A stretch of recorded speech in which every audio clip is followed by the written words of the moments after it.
Hello friends, welcome to my channel Clinical Biochemistry by Dr. P.K. Prabhakar. Today we are going to talk about gastric function test. This function test, as its name suggests, it is a test for the physiological role of gastric system. Gastric system is it's a digestive system. So first we should understand something about digestive system, and then we'll go for the different tests, different type of test which by which we can analyze, we can assess the gastric physiology, gastric functions. So now we are going to see the first thing. So first we should understand what is our gastric system. A gastric system is the digestive systems in which we eat. So first ingestion of food will be there. So ingestion of foods occurs through the mouth. So ingestion occurs. After ingestions, food will go to the stomach through this oesophagus. So food will reach to the stomach. Maximum digestion occurs in the stomach, and then for something which is left, which is undigested, their digestion will occur in the small intestines with the help of pancreatic juice, and then absorption will occur in the small intestine, and then it will be passed through the large intestine and it will be excreted through the anus. So now first we will see the digestion. So our food, whatever we are taking, there are two types of digestion we are having. One is called as mechanical digestion. Second one is called as chemical digestion. Mechanical digestion occurs by mechanical force. Mechanical force means where whatever we eat, if that food particle will be broken down into a smaller food particles like chewing. When our teeth breaks those food particles, bigger food components into the smaller molecules, smaller particles, it's called as mechanical digestion. So mechanically food will be digested into the mouth, and then chemical digestions will occur something in mouth also by salivary amylase. Maximum polysaccharides will be digested. In oesophagus we don't have any kind of digestions. Whatever enzymes we have mixed, that is amylase, into the mouth, that will go up to the intestine, because in stomach we are having different kind of secretion will be there, that is we are calling gastric juice. It mainly contains HCl, hydrochloric acids. That hydrochloric acid will be secreted by parietal cells and it will be regulated by number of other hormones that we'll see sometime else. So because of those HCl and some pepsin hormones, food particles will be digested here also, and then remaining component will pass through the sphincter to the small intestines, where from pancreatic juice comes. Those pancreatic juice contains number of enzymes for carbohydrate digestions, that is pancreatic amylase. For lipid it contains lipase. For protein it contains different type of proteases, chymotrypsins, trypsins. A number of enzymes will be there for DNAs, RNAs. So number of enzymes will be there. So maximum food digestion and absorption occurs into the a small intestine, and then food which is digested or undigested, after absorption the remaining things will go to the large intestine and then it will go through excretions. So this is the digestive system's digestive function. So all these process which starts from the mouth and up to the anus, that is called as gastric systems, or it is sometimes we are also calling digestive systems. So this digestive systems digest. In this digestive system we are having different organs, we have seen it. So every organ is having different functions. Like in mouth we are having oral cavity where mechanically food will be digested, so mechanical processing will be there. Then saliva will be mixed, so moisturizing will be there, mixing with the salivary glands. We are having salivary glands. There are three different salivary glands we are having, which secretes, which releases saliva, and salivary amylase will be mixed there, and that is going to digest carbohydrates. Then from the oesophagus it will come into the stomach. In stomach we are having different secretions will be there. The main secretion, main component of the gastric juice or the stomach juice is HCl. So those HCl digest. Liver is going to release biles. Bile is helping in the digestion and absorption of lipid contents, which bile will be normally stored into the gallbladder, and from gallbladder, depending on the food intake, it will be comes and mixed with the small intestine through common bile duct, where pancreatic juice is also coming. Similarly, pancreas is having two portions, endocrine and exocrines. Exocrine portions normally releases maximum enzymes. Those enzymes will be for carbohydrate, lipid, protein, nucleic acid digestions. and endocrine portions normally releases different kind of hormones like insulin, glucagon, pancreatic polypeptides, and number of other things. Then the small intestines, here maximum digestion and absorption of food particles occur into the small intestines. Large intestines, partial absorption and dehydration will be there, and then it food will be passed and it will be released. This is the digestive system. Now, so what this digestive system, if it everything is perfectly working fine, our digestion will be there and digestion will be there, then absorption will occur. Because whenever we eat, our food contains polysaccharide also. So, but we cannot absorb polysaccharide into the blood. So this polysaccharide first had to be converted into monosaccharides because we can absorb only monosaccharides. So if digestion is working fine, then only absorption will occur. If digestion does not occurs, means it is going to affect finally absorption also. So maldigestion is going to affect absorption and ultimately mal assimilation will occur. So both digestion and absorption should occur properly. For whatever we eat, it should reach to the blood. If either digestion or absorption is not working, it means absorption will not be there, means it will be mal assimilation, means whatever we eat, it will not reach to the blood, and that is a abnormal condition, abnormal situations. So that abnormal situation, abnormal condition we are going to assess here in this gastric test. So this is our digestive system and their function. Already we have seen we are having mouth, esophagus, stomach, small intestine, large intestine, and anus. Mouth normally tastes and liquefies, breaks mechanically, and saliva will be mixed.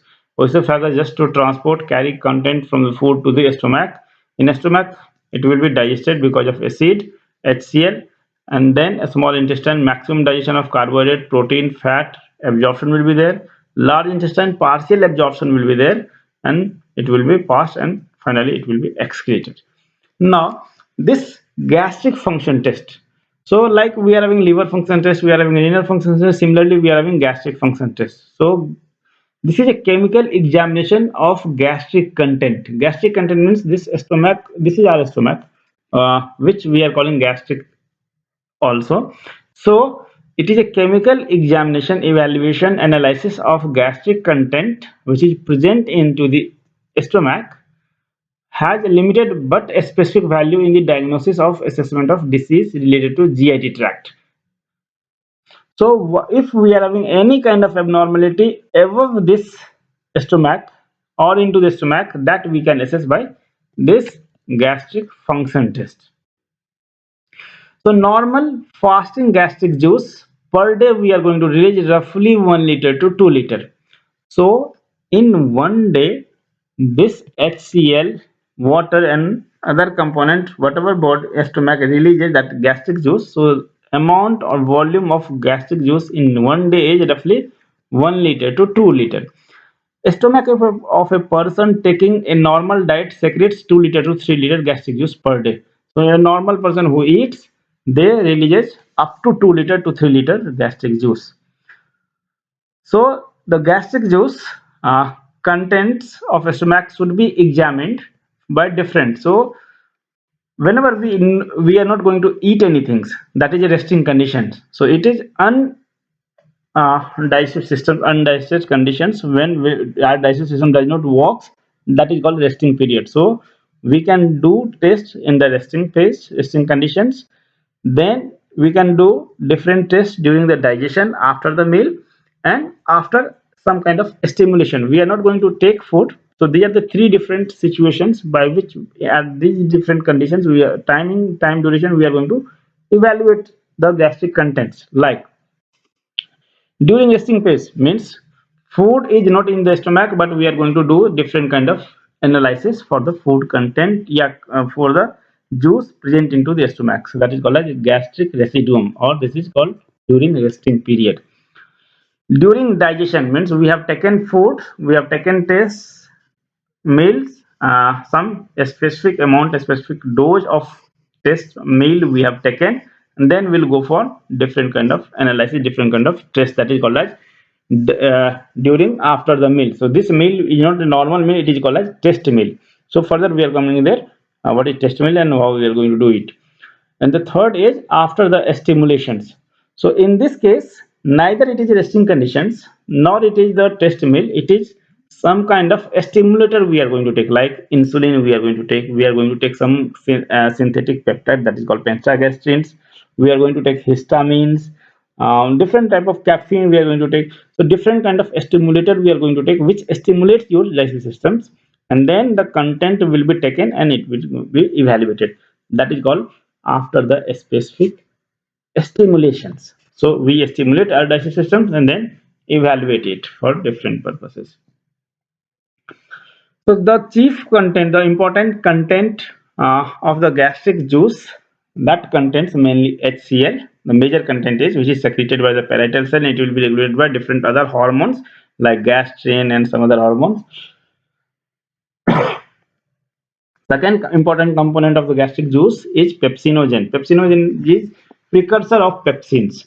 So pepsinogen is the zymogenic forms. Zymogenic forms means inactive form of enzymes which will be active by partially digestion. So pepsinogen will be converted to pepsins and it is released by the chief cells of the gastric system. Then we are going to have some intrinsic factor which requires for the majorly absorption of vitamin B12. So this is called intrinsic factor which assists, which helps in the vitamin B12 absorption. And then we are having alkaline mucus. It protects our digestive system's lining from the acid attack, because acid will HCl will be there and that HCl can damage our own GIT tract lining. So protect our lining, we are having mucous membrane, and mucous membrane releases mucus which is normally alkaline, which protect ourselves from this HCl attacks. So this is a system where we are having this is a GIT tract where we are having different cells, and different cells are going to release different kind of components. We have just now seen it, like parietal cell which releases HCl, chip cells which releases pepsinogen. So these are the different cells. Now this GFT gastric function test indications are it helps us to diagnose a gastric ulcer. So by these tests, whatever test we are going to do, we can understand gastric ulcer is there or gastric ulcer is not there. So to diagnose gastric ulcer, to exclude the diagnosis of pernicious anemia. Pernicious anemia is called because of deficiency of vitamin B12, which is required for the RBC productions, and peptic ulcer. So we can differentiate between it is because of pernicious anemia or it is peptic ulcer. Then, for presumptive diagnosis of Zollinger-Ellison syndromes. Zollinger-Ellison syndrome is a syndrome which is because of high amount of production of HCl will be there. So means HCl will be produced too much. If HCl will be produced too much, means it is going to neutralize pancreatic juice. Normally pancreatic juice will be alkaline. So if HCl will be produced too much, it is going to overtake the neutralization, and alkalinity of the pancreatic juice will be neutralized. So it is going to affect that one also. So that is Zollinger-Ellison syndrome. So we will have a video on Zollinger-Ellison syndrome also. And then to determine the completeness of the surgical vagotomy. Vagus is a nerve which normally connects nervous system to the different parts portion of the digestive systems. So if there will be correlations, coordination between the nervous system and the digestive system, like you like some foods, like if you like some sweets, if you like some pickles, if you like some salty things, so just imagine it, and because of imaginations your mouth salivation starts, your digestive system starts releasing some kind of secretions. So this is because of the coordination between the brain and the digestive system. You thought came into your brain and your digestive system starts working. So that is because of vagus nerves. So if surgically we will remove vagus nerves, yeah, vagus nerves has been damaged or have been removed, means this connection between the nerves, the brain and the digestive system will be damaged. It will be lost. So it is not going to affect anything into the gastric system. So when we are planning to test, because we have to collect test sample from this stomach, and stomach is not outside that we can inject the syringe and we can take it or we can collect it. So we have to collect sample from here. For that collection, we are going to use some kind of specific tubes. There are two types of tubes we can use it. Either it will be Ryle's tubes, or it is also called as Leville's tubes, or we can use Rhesus tube that we are going to see in the next slide. So Ryle's tube is having a soft corner, soft portion at the ends. It is composed of plastic, so it is little bit easy. And second advantage of Ryle's tube is Ryle's tube will inserted into our intestines through this nasal route. So it is a nasogastric tube because it is this test takes roughly 2 to 3 hours. So you have to keep this tubes in your stomach for 2 to 3 hours. So if we will insert through the mouth, so little bit uncomfortableness will be there, vomiting tendency will be there. To overcome all those things, it is inserted through the nasal route, so you can keep it for 2 to 3 hours. So that is the advantage of Ryle's tube. And first, it is having a soft plastic knob at the ends, so it is not going to damage your GI tract anyhow. And second is, it is going to insert it through the nasal route. Second tube is called as Rhesus tube. This tube is having metallic end and it is not inserted through the nasal route, it is inserted through the buccal cavity, through the mouth. So it gives us uncomfortableness, because if mouth, it will be there. If you will take some kind of unwanted thing through mouth, you will have a vomiting tendency. It will come out and you will not comfortable. So most commonly we are going to use Ryle's tube for this sample collections, and we are going to suck it back. So tube will be inserted through the nasal route, and through the injection at and outside, we are going to suck the gastric juice from the stomach into the syringe, and then that will be analyzed for different purposes. So there are four different types of analysis can be done in gastric function test. So gastric function test classified as a analysis of resting conditions. Resting condition is this is called as gastric residuum. Technical term we are using for resting content of resting condition is called gastric residuum. Second one is by giving a specific test meal, that is called fractional test meal analysis. So we give a specific fixed dose of foods and then the sample will be collected and sample will be analyzed. So fractional gastric analysis using a test meal. Third one will be after the specific stimulation. Here we are going to use different type of stimulators. Like we can use alcohol, we can use caffeine, we can use histamine, we can use pentagastrin, we can use insulin. So these are different kind of stimulators. We will see one by one. And then some we are going to use tubeless gastric analysis, where we are not going to use any kind of tubes, neither Ryle's tube nor Rhesus tubes. So that is just a screening test, and we are not going to use any kind of tube into the system. Now, when we are talking about the resting conditions, like in case of glucose tolerance, it is a 0-hour sample. The first sample before test will be started, that is called as resting content. In this resting content, we are going to analyze for different properties of the gastric juice. Those properties are for volume analysis, consistency, color, presence of bile, blood, mucus, pepsins, free acid, total acid, and organic acids. So these are the different analysis we are going to do. We will see one by one. First, volume. So normal volume of the gastric system in case of resting condition, resting phase is 20 to 50 ml.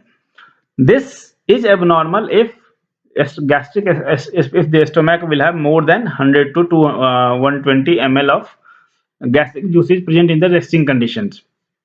And this abnormality can be because of hypersecretion of gastric juice, means the parietal cells and some other cells has been hypersecreted, hyperactivated because of hormonal imbalance, and body will have gastric gland will have more secretion of this gastric juice. Then second one is retention due to the delayed emptying. So whenever we thought or we take food, food content along with the gastric juice will be passed out to the small intestine. but by somehow, by some nervous abnormality or some other abnormality, if the content will not be emptied completely on time, so the emptying of stomach to the small intestine will be taking time, so maximum content will be into the stomach only. And the another case, regurgitation of duodenal content. The content which is in the duodenum or small intestine will be revert back, will be flow back to the stomach. So that is called regurgitation process. So these are the different reasons why volume is increases sometimes, and that increase in volume is a abnormal situation, abnormal conditions.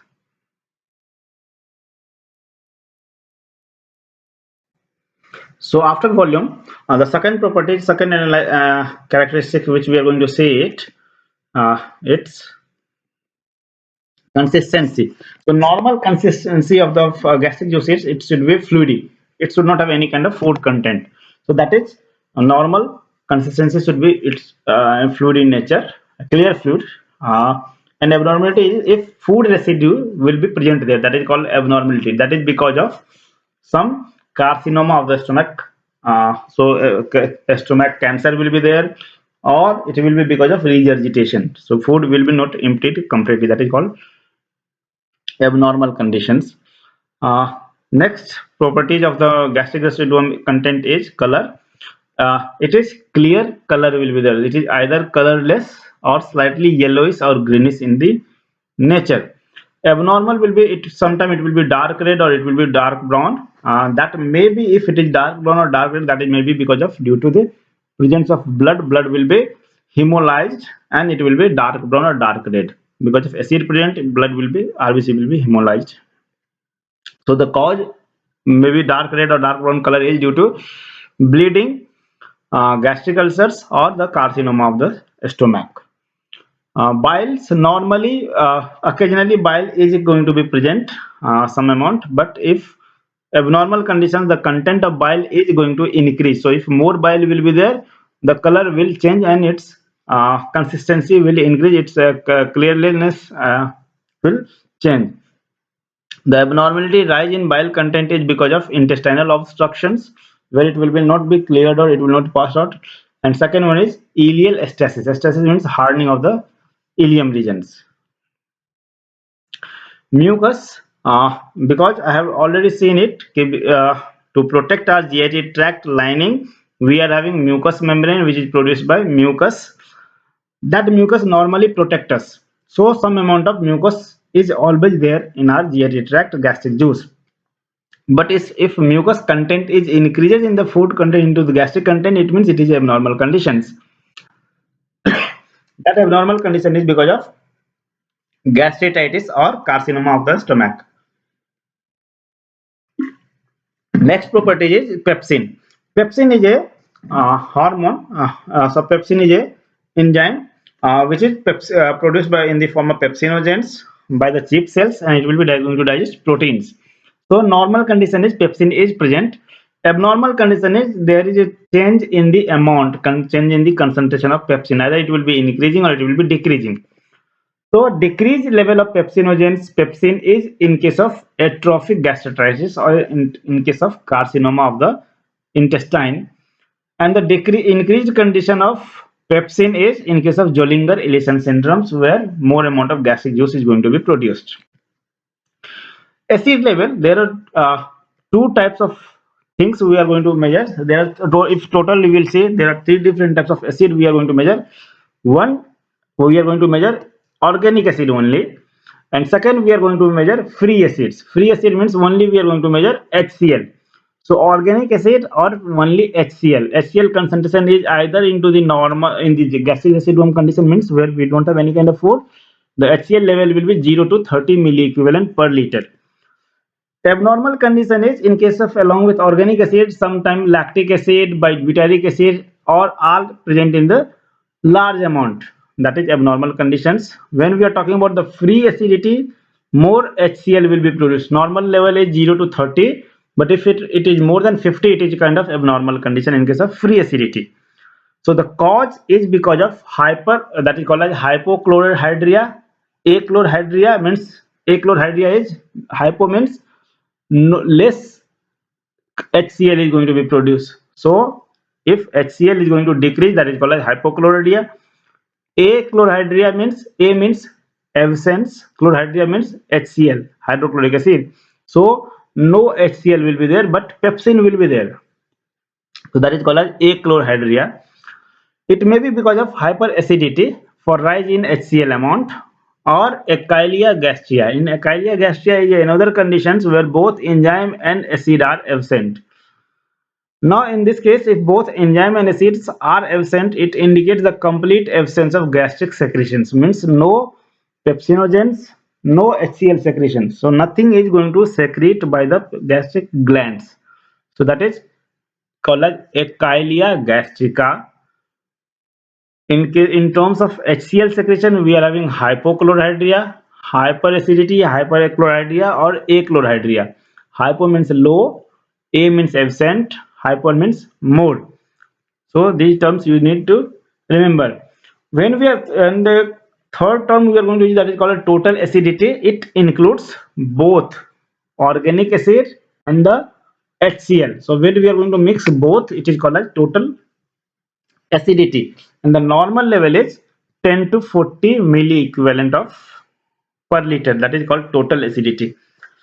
To measure all these acidic conditions, acids, we are going to use different kind of indicators.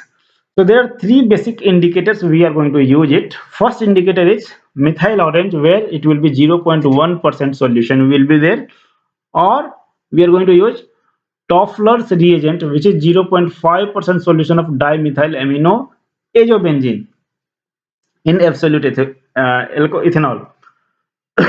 So this indicator is going to measure the pH range of 2.9 to 4.4, and its normal color is red. It will be converted into yellow. This is a one kind of indicator, so which can measure a change in pH from 2.9 to 4.4. Second indicator is phenolphthalein, and that is 1% solution in 50% ethanol. This indicator measures pH 8.3 to 10. So methyl orange normally measures acidic range. This measures alkaline range, which tells yellow to red. Thymol blue, which is a common used indicators. What is the significance of this one? Is it is having advantage that it is having two types of color changes. One in the acidic range, other one is in alkaline range. So thymol blue changes red to yellow from in the acidic pH, that is 1.2 to 2.8 pH range, and it turns from yellow to blue in if pH will be 9 to 9.5. So it is having two types of color changes variation, that is one in acidic range, one in alkaline range. So one indicator will give you both the measurement for acidic and alkaline. That's why this is most commonly used.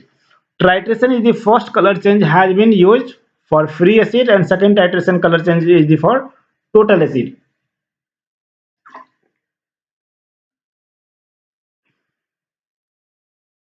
So this was a test which is done normally for the gastric residuum contents. Now fractional test meal analysis, where we are going to give different meals, different test meals. So normally, commonly we are going to use two types of test meal. One is called as evolve test meal, which contains 2-piece toast and 250 ml of tea. Second one is called as oatmeal porridge. So it is a liquid of content which contains normally oats. So any of the two test meal we will give it to patient, and then we'll go for test. So what we do, first procedures are, after removing the gastric residual, like I have told you, the 0 hour sample we have to take it. So first patient has to come in the fasting condition, that is roughly 8 to 10 hour fasting, overnight fasting commonly you can call it. After overnight fasting, we will insert the tube, we will take the gastric residual content, we will analyze for all those parameters like color, consistency, bile, blood, pH, acids, and other things. And then one of the test meal will be given, and within 15 minutes intervals, we will going to collect tube sample with the Ryle's tubes, and then it will be stored, stained, and analyzed for all these purposes. Free in case of test meal, the normal response is free acid rises slowly from 15 minutes to 1 hour 45 minutes. So acid content will rise from 15 minutes to 30 minutes or 45 minutes, and then slowly it will decrease. So these are the different conditions and different abnormal conditions where hyperchloria, chloridria, hyper means more HCl will be produced. That is because of duodenal ulcer, gastric cell hypertrophy, or Zollinger-Ellison syndrome. Hypochloria means low level of HCl production. That is because of atonic dyspnea or carcinoma of the stomach. Achlorhydria means A means absent, chlorhydria means HCl absent. So no HCl, but pepsin will be present. This is mainly in the carcinoma of stomach and chronic gastritis. Next is Escherichia gastria. In this case, both HCl and pepsinogen secretion will be affected. Nothing will be there. So it is mainly occur in case of chronic gastritis and pernicious anemia. So you need to remember it. What is a hyper, what is hypo, what is A, and what is Escherichia gastria, and in which condition it occurs. So once, so we have done gastric residuum analysis. Or other test we have done, that is by giving the test meal. We will take after every 15 minutes we will take the collect the sample and we will go for analysis, and then we'll see which type of variations are there. Third category of test we are going to do, that is for stimulation. So the first stimulation is by acid stimulation in alcohol stimulations. In alcohol stimulations, this residual content will be removed after overnight fasting, like test meals. So first patient has to come overnight fasting, 8 to 10 hour fasting. Then we'll take the gastric residuum content and we'll give 7% 100 ml of ethyl alcohol is given to the patient, which activates intestines, gastric system for the release, and then sample will be collected for every 15 minutes and it will be analyzed for free acid, total acid, and pepsin, other means all the test parameters. Second stimulation is done by the caffeine, where caffeine is given to the patient, not directly caffeine, it is given in the form of caffeine sodium benzoate, and we are going to give 500 mg in 200 ml of water and given orally. Third stimulation we are going to give histamine. So histamine stimulation test, because histamine is a powerful stimulant of HCl in case of normal stomach, so it induces the release of HCl. It mainly this histamine acts on the oxyntic cells by increasing cyclic AMP, which causes the secretion of increased high amount of gastric juice HCl productions and low pepsin content. Because if you are going to stimulate with histamines, it only increases HCl production but no pepsin productions. So you can differentiate by histamines that abnormality is because of true echolalia or false echlorhydria. Means if GIT tract is having any kind of abnormality in the HCl productions. So if GIT tract is not going to produce HCl, it means that is because of this. Once after this stimulations, even if gastric system is not going to release HCl, it means it is because of true echlorhydria. But once stimulated and HCl will be released, it means it is a false echlorhydria. So this histamine test is of two types. One is called as a standard histamine test, and second one is called as augmented histamine test. That is also called as cage test. In case of a standard histamine test, nothing, it is histamine is given subcutaneously, that is 0.01 mg per kg body weight. Absence of HCl indicates if HCl is not going to be released, it means it is Escherichia gastrica, that is a true echlorhydria. Means I have told you histamine is normally going to stimulate the release of HCl, but even after the stimulation, if GIT tract is not going, gastric system or stomach is not going to release HCl, it means there is a abnormality in the HCl producing cell, that is parietal cells. So that condition is echlorhydria gastrica, because it does not affect, it does not induces the release of pepsin and it releases HCl only. So it is echlorhydria. It increases in HCl, indicates duodenal ulcers. Second one is called as augmented histamine test, that is also called as cage test. In this case, patients has to come afternoon overnight fastings. Residual content will be taken and analyzed, and content are collected every 20 minutes for an hour. Halfway of this 1 hour, we are going to give 4 ml of meperamine maleate, that is antisense, given intramuscular, and which is a blocker of H1 receptors.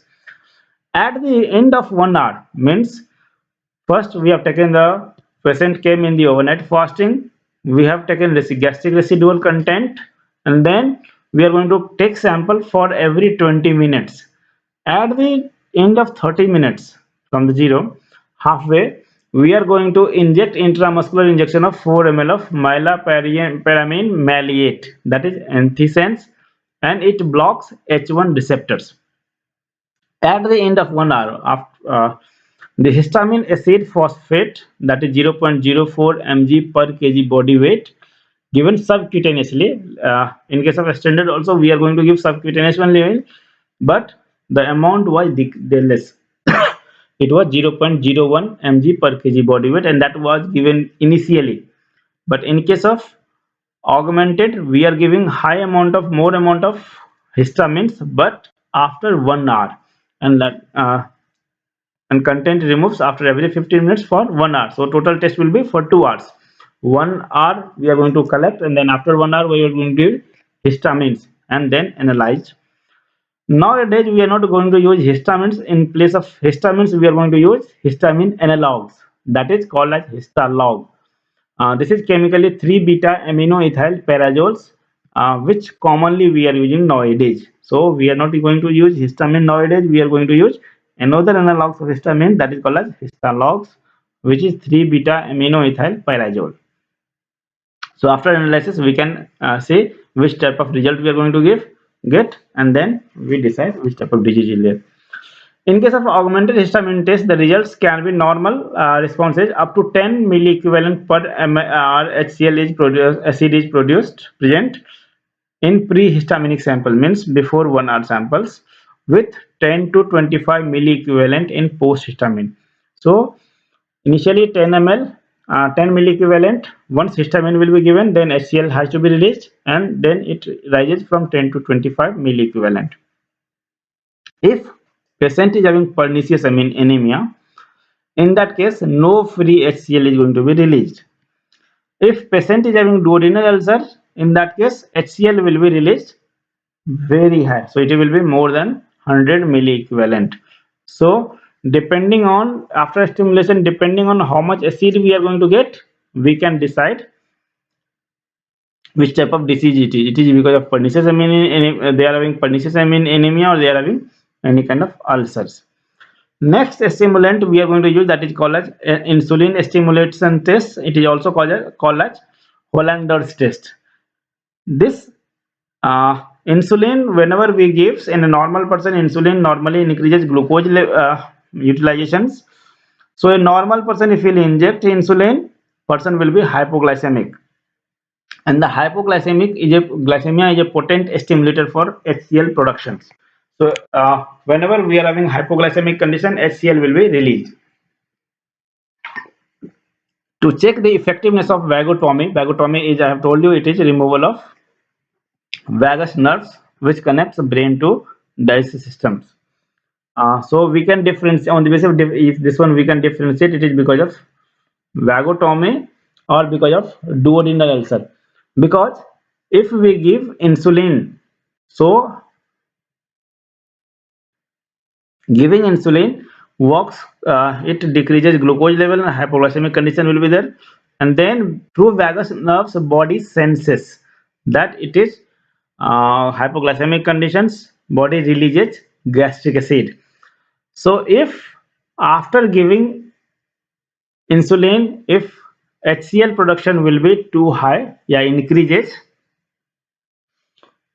so it will be because of vagotomy, and if does not increases, it means it is because of duodenal ulcer. So stimulus is 15. How much insulin we are going to give? We are going to give intravascular insulin of 15 units. So see, this is the graph. You can see the results. This is before vagotomy. Before means vagus nerves walks. So in that case, this is 0 hour samples. We have injected insulins, and because of insulin, HCl production rises and it slowly decreases. This is because vagus nerves works. So hypoglycemia conditions induces gives a message to the GIT tract, gastric glands, gastric for the release of gastric juice. But if vagotomy is there, so response will not be there. So in that case, even after insulin also no response of hypoglycemic conditions. So we can differentiate it is because of ulcer or because of vagotomy. Next stimulation test, our last stimulation test is called as pentagastrin test. Pentagastrin. So this pentagastrin is a chemical synthetic peptides, which is a potent stimulator for HCl productions. And in this case also we are going to measure the total parietal mass. The dose, how much we are going to give? We are going to give 6 microgram per kg body weight, and that is subcutaneous only. The test, uh, first we are going to remove after emptying the stomach of the resting condition, means we will take the gastric residuum content, then collect gastric juice secreted for next 1 hour to the have basal secretions, inject pentagastrins, that is 6 microgram per kg body weight subcutaneous, and then collect 4 samples for every 15 minutes interval and analyze all the samples, and we'll see, we can analyze it. So if in case of normal person does not have any kind of abnormality, the basal secretion rate is 1 to 2.5 milliequivalent per hour. But after pentagastrins, because it is going to be work as stimulations, so it increases to 20 to 40 milliequivalent. But if it is normal, in case of duodenal ulcers, the basal secretion level is 15 to 83 milliequivalent per hour. Mean is 43. More than 40 milliequivalent means duodenal ulcer is there. In case of Zollinger-Ellison syndromes, the basal secretion is more than 10 milliequivalent per hour. Normal conditions, basal secretion rate is 1 to 2.5. But if no basal is only more than 10, it means it is a Zollinger-Ellison syndrome. And the last test is tubeless gastric analysis. So it, because we don't have to insert any kind of tube into the GIT tract, into the stomach, neither through mouth nor through oral route. So no discomfort of nasogastric tubes. It only uses as a screening test, and the fasting secretions is stimulated by histolog. After 1 hour dye, bond regime, that is called Diagnex Blue with Azure A, which is given orally. And in this case, we give sorry, we give Diagnex Blue with Azure A through oral route. In the presence of HCl, resins releases dye, which is absorbed and later excreted into the urine. So if absorption is working fine, it means it will be taken from the GIT tract into the blood, and from blood it will be excreted into the urine. But if absorption does not work, it will not reach to the urine. So the quantity of dye in urine provides indication of presence or absence of HCl. So if digestion and absorption works fine, then only it will go to the urine. If it is not working fine, then it will not reach to the intestine. So the HCl is there that releases, that helps in the release of dye, and this dye will be absorbed to the blood. From blood it will go to the urine. If I will have HCl, then only this will be helping into the release of dye. But if someone does not have HCl, it means no dye will be released, means no absorption and no excretion into the urine will be there. So if it is not reliable in points, in patients with renal diseases, means if patient is having any kind of kidney disorder where they are not going to excrete sufficiently as normal, there it is not a reliable test.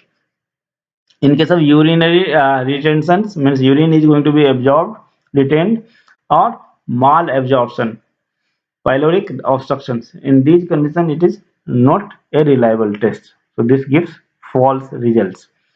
So For maximum content we have taken for this is from this Chatterjee and Sinde books, medical biochemistry books. You can refer to this one. So thank you very much. Have a nice day. If you have, hope you have understand it. If you have any query, any comments, you can write in the comment box. If you have not subscribed my channel, please subscribe it. Thank you very much. Have a nice day.